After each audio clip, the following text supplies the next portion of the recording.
It's time for Friday's recap. Is it Friday? I don't know anymore. All I know is that it's day 5 of WW. Today, we talked about step sequences in Swift Playgrounds and completed the Swan's Quest. Is everyone ready? Are you ready? We learned how to design for location privacy and how to keep your app from getting terminated in the background.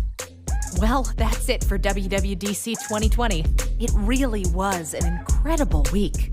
We missed seeing you in person, but it was great to bring all this to new people in new ways. It's here that we bring some of our biggest innovations to life.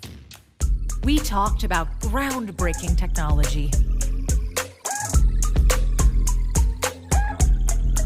We dropped more than 200 sessions. We learned to dance.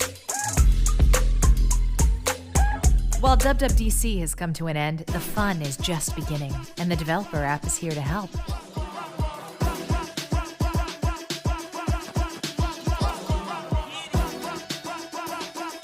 Now, let's go make amazing things.